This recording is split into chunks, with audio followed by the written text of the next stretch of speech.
So welcome, Lee. Thank you so much for joining the Launching IoT interview series. Absolutely, pleasure.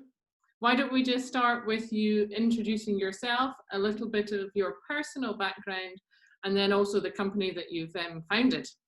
Brilliant, brilliant. So my name is Lee House. I'm the Chief Executive Officer of IoT 83. I co-founded this business with Deep Nair about 3.5 years ago with a focus on making IoT deployments easier.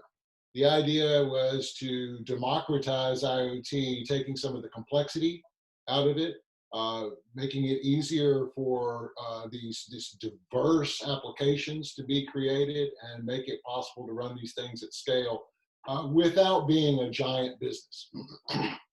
So I grew up in engineering and telecommunications at IBM and multiple Silicon Valley companies and later at GE, and moved more and more into an industrial communications world, SCADA and the like, and then on into IoT as IoT was sort of forming, and realized early on the challenges that companies were facing dealing with IoT, because everything was bespoke.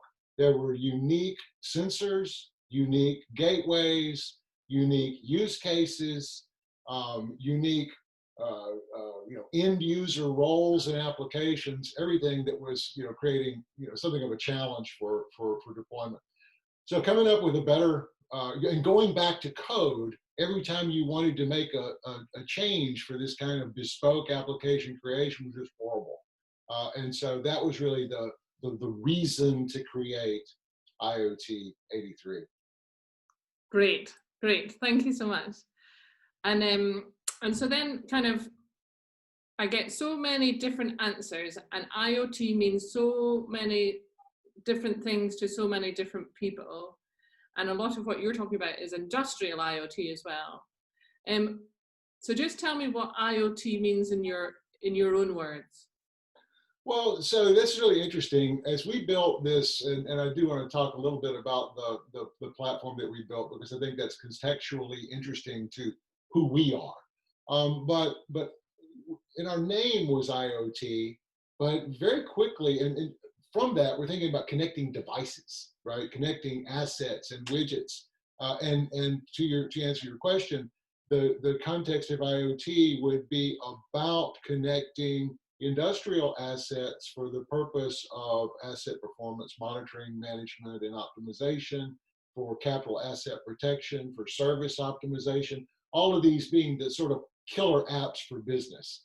How do you improve your bottom line, improve automation, and improve service and usability for your customers? Uptime, long-lasting value to your customers. But IoT has become more than about connecting widgets, right? It's become more than about connecting things. It's connecting flows. So are you connecting all the way down to the sensor? Yes. But are you also connecting up into the brownfield or legacy equipment that's also important to the context of the application? Yes. Are you even connecting to CSV and Excel files? Yes. Are you connecting to third-party widgets? So soon, it's not even IoT at all. Now it's digital transformation, but with a focus on operational technologies. Now, the same thing, certainly moves into consumer and residential. But and we actually play there, but more through industrial OEMs to reach that market. That's great, and it's so true. It's kind of become like the possibilities become endless, because you don't know what you don't know. Data all of a sudden drives you in a whole new direction, and the opportunities for improvement and change just keep growing. Nothing gets smaller in IoT; it always gets bigger. Exactly. Okay, so if we then talk about the ecosystem and kind of your perspective on it, so kind of the kind of macro view again, and kind of when you're looking at that ecosystem right now and you're seeing the challenges that are there, different people are trying to do different things. How would you describe the ecosystem's maturity right now? Well, the ecosystem is certainly getting better. I mean, in the beginning, someone who was trying to launch an IoT system, you saw all the charts 4 years ago, 3 years ago. You know, here's the hundreds of different choices you have at the edge. Here's the hundreds of sensors. Here's the hundreds of communications mechanisms. Here's all the pieces and parts to build your IoT application. It's starting to crystallize more, but it's still in our view hard. So the edge intelligence is becoming a little more crystallized, but what operating systems do you use there? They're big enough to Dockerize applications. Putting all of that piece together is a little bit hard. How do you create a really solid lifecycle management interface between the edge and the cloud? How do you easily build the broad applicability and sophistication in the cloud application, and then make sure that those cloud applications can talk to all the other pieces? So the IoT as a service products from AWS and Azure and others, have helped and made it really easy for people to build. I won't say really easier for people to build, proof of concept and prototypes and all of that. But then taking that to scale is still really hard. And so, that's really been part of our focus is how do you make it easy to, by sort of abstracting these pieces, taking it yet to the, I'll say we were at sort of phase 0 that we were talking about before with all the pieces, phase 2 with IoT as a service, phase 3 now with these abstractions to make it easier to pull things together. And so I think that focusing on connecting flows and managing data in a more abstracted way is this next wave. Great. And there's so many people now trying, and it's digital transformation, it's IoT. People know these buzzwords. They know they need to do it. They know their businesses need to change, but they don't really know how to get started, or it's quite complicated. So what do I do?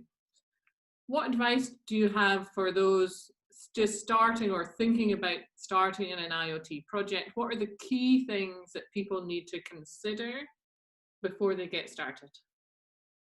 Well, okay, so I think that's really interesting, because what I think, so business operators get it. There's been a lot of demonstration that IoT really does help the bottom line, and in some cases create new top line opportunities. So they get it, but they don't know necessarily the IoT space or all of the underlying software or all of that. So they really do need a partner, whether that's if it's a higher tier company that can afford it.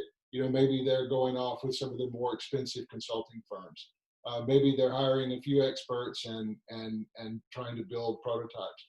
But I think having some sort of partner that really understands the design patterns of IoT, because it's interesting. We've done work in precision farming, in smart building, in automotive, in petrochemical processing, a lot of different spaces.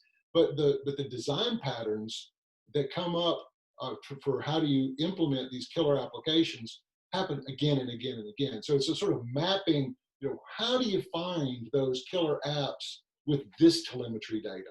And what are the end value creation services that come from that telemetry data, and what transformations need to happen in order to create that? So, my advice to anybody kicking something like this off is to try to find someone who understands these kind of design patterns and has demonstrated success for other people, and then to identify something that is reasonably pinpointed in terms of what do you want to do, right? Here's a critical business need that from this data, through these transformations, this business need can be accomplished, right? And then achieve that, right? And then iterate and iterate and iterate and continue to add more and more layers of value. And that would be my recommendation for that. Great, thank you. And then as we kind of then flip again into then, okay, so there's kind of been your approach. We've looked at the ecosystem. and we've talked about getting started. So what about what success looks like?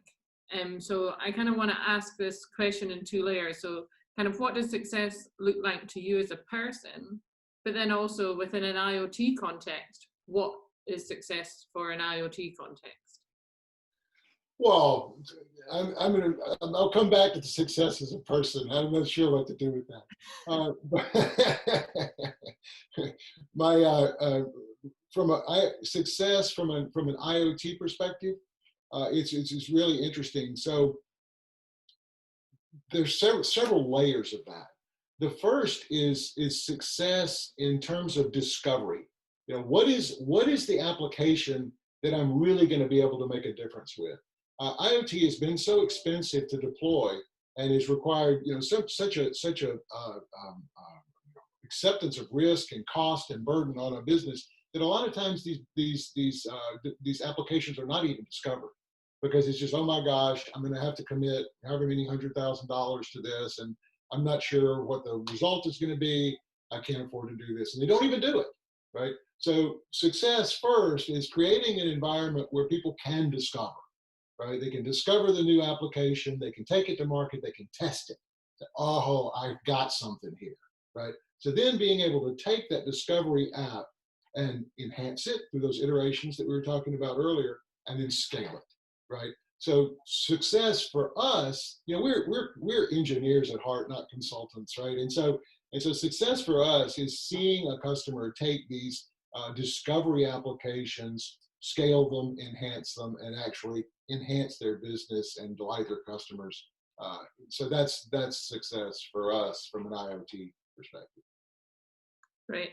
And then from you as a CEO and a founder of a startup business, and you say there, oh, I'm an engineer at heart. Like, actually, most of the people I'm speaking to, and include myself, are engineers. And actually, this whole industry is full of engineers. And I also think that there's something different when an engineer founds a business than maybe another profession. So it's also kind of good to know kind of what's really important to you personally. Like, so what is success? And that can be in the kind of building of a business, but as a kind of engineer and founder. Well, you know, way back when, a long time ago, for me, it was all about, you know, I want to build the next, I don't know what, nuclear chip or whatever, you know, the wonderful thing. As I moved along in my career, it became more about my team building this. And then it became more about creating a great environment for you know, personal expansion, learning, growth, and all of that. So, you know, as a business owner and operator, that's probably the most important thing for me personally, is to create an environment of excellence where high expectations are a part of the daily work. But it's an environment where people can learn, try new things, high personal growth in an environment of success. And that's what a great company is for me. That was so nice. Thank you.